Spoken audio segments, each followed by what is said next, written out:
अस्सलाम वालेकुम नाज़रीन इकराम, आज एक मरतबा फिर से पाकिस्तान तहरीक इंसाफ की तरफ से पूरा मुल्क सड़कों पर था। उसमें मानसेरा की बात करें, बालाकोट की बात करें, शांगला की बात करें या बशाम की बात करें, पूरा मुल्क ही सड़कों पर था।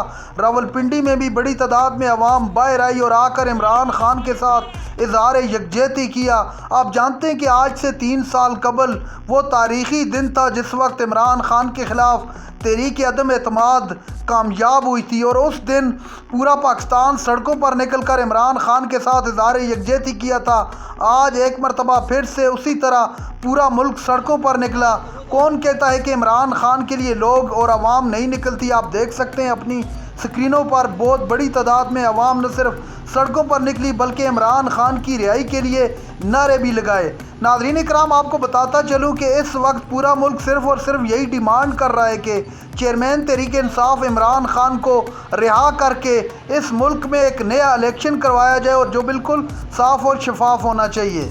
नाज़रीन इकराम, इसके अलावा आज पाकिस्तान तहरीक इंसाफ के एमएनएज़ ने भी हाथों में प्ले कार्ड उठाकर नेशनल असम्बली से वॉक शुरू की और एक बड़ी तादाद में आप देख सकते हैं अपनी स्क्रीनों पर उमर अयूब जो कि अपोजिशन लीडर हैं, उनकी क़यादत में एक बड़ी तादाद में एमएनएज़ सड़कों पर आए और अपना एहतजाज रिकॉर्ड करवाया और साथ में फलक शगाफ नारे भी लगाए जा रहे हैं कि इमरान खान को रिहा किया जाए, जिनको कोई जुर्म न करने के बावजूद भी उनको इस वक्त पाबंद सलासल किया हुआ है, सिर्फ इसलिए कि ताकि पाकिस्तान पर अपनी मर्ज़ी के कायदे और कानून चलाए जा सकें। इस तरह बशाम के अंदर भी, शांगला में भी और दीगर शहरों में भी एक बड़ी तादाद में अवाम न सिर्फ सड़कों पर निकली बल्कि अपना एहतजाज भी रिकॉर्ड करवाया। नाज़रीन इकराम, आगे आपको मज़ीद वीडियोस दिखाएंगे जो दीगर शहरों में एक बड़ी तादाद में अवाम बाहर निकली और अपना एहतजाज रिकॉर्ड करवाया। आप ये प्रेस कॉन्फ्रेंस देखिए, फिर इस पर बात करते हैं। आज ख़वातीन और हज़रात 9 अप्रैल 2025 है और ठीक 3 साल पहले जनरल बाजवा ने रिजीम चेंज ऑपरेशन करके जो शब खून मारा था, उसकी वजह से एक जमहूरी हुकूमत वजीर आजम इमरान खान साहब और पाकिस्तान तहरीक इंसाफ को बदलाया गया और तख्ता उल्टाया गया और हमारा दलेल लीडर वजीर आजम इमरान खान साहब प्राइम मिनिस्टर हाउस से सिर्फ अपनी डायरी लेके बनी गाला चले गए और वहां पे जो पाकिस्तान की अवाम का फिर उसके बाद रद्द-ए-अमल देखने को आया वो आपने भी देखा। वो एक ऐसी सुनामी थी जिसने बड़े बड़े बुर्जों को, जिसने बड़े बड़े फिरौनों को उलट के रख दिया और उन फिरौनों ने फिर सहारा लिया फॉर्म 47 का इस पार्लियामेंट में मसनूई तौर पे आने के लिए। 180 सीटें पाकिस्तान तहरीक इंसाफ ने जीती और 8 फरवरी 2024 को जब रात को रिजल्ट आना शुरू हुआ तो सुबह फजर के टाइम 9 फरवरी 2024 को फॉर्म 47 नमूदार होने शुरू हुए। इस वक्त जो रिजीम यहां पे बैठी है उसका आईना आपके सामने पेश करना चाहता हूं मुख्तसरन। आज भी आप देखें कि जिस वक्त बैसियत लीडर ऑफ दी ऑपोजिशन में बात कर रहा था, मेरी बात को बार बार टोका जा रहा था, स्पीच को लाइव चला नहीं रहे थे। वजह क्योंकि हम इस पीडीएम कोalition फैसिस्ट रजीम को आईना दिखा रहे थे और जो भयानक तस्वीर उनको नजर आ रही थी उनको पसंद नहीं थी। उसकी आपको मैं झलकियां बताता हूं। फॉरेन एक्सचेंज रिजर्व्स के बारे में ये बात करते हैं। ख़वातीन और हज़रात, स्टेट बैंक ऑफ पाकिस्तान ने पिछले 6 महीनों में $5.5 अरब मार्केट से खरीद के अपने ज़खायर में यहां पे रखे, सिर्फ अपने आप को सपोर्ट करने के लिए।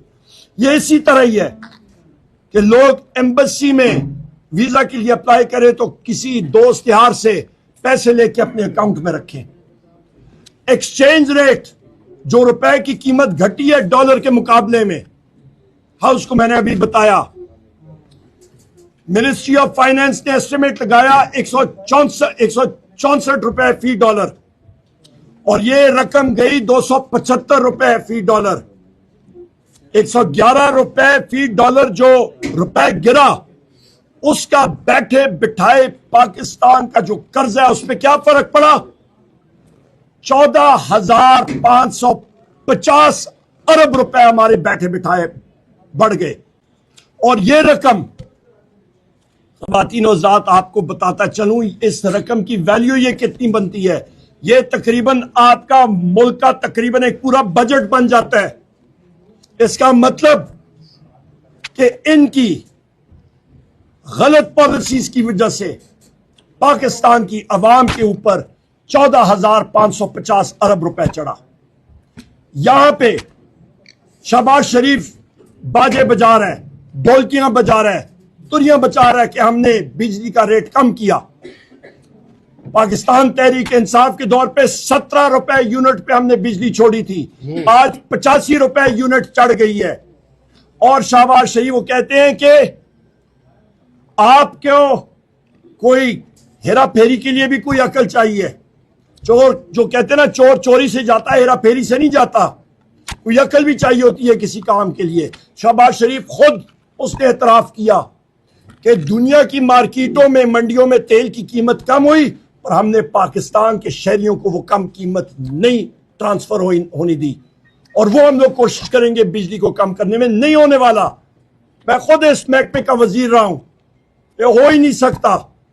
इनकी गलत पॉलिसियों की वजह से 2018 में कैपेसिटी पेमेंट्स के बिजली आप इस्तेमाल करें ना करें, कारखानों को जाएगी वो बिजली, वो रकम 3.5 अरब रुपए से उठ के 2500 अरब रुपए से भी ज्यादा हो गई। इनकी गलत पॉलिसी से गलत कारखाने लगाए गए। और फिर क्योंकि शरीफ खानदान और इन लोगों के सोलर पैनल्स की इंडस्ट्री है, सोलर पैनल्स पे ड्यूटी कम कर दी गई। और अब क्या हो रहा है? अब वो कहते हैं कि जी नेट मीटरिंग हम लोग अलाउ नहीं करेंगे, उसके रेट हम लोग खत्म करेंगे। ये कहां की बेवकूफाना हरकतें हैं। उसके ऊपर आए चीनी के ऊपर, शुगर मिलें किन की हैं? या जरदारी की हैं या शरीफ खानदान की हैं? इन्हीं की शुगर मिले हैं। पिछले साल चीनी एक्सपोर्ट की, इस साल चीनी महंगी शुरू हो गई तो क्या किया? इंपोर्ट करनी शुरू की। ये कहां को लोगों को बेवकूफ बना रहे हैं।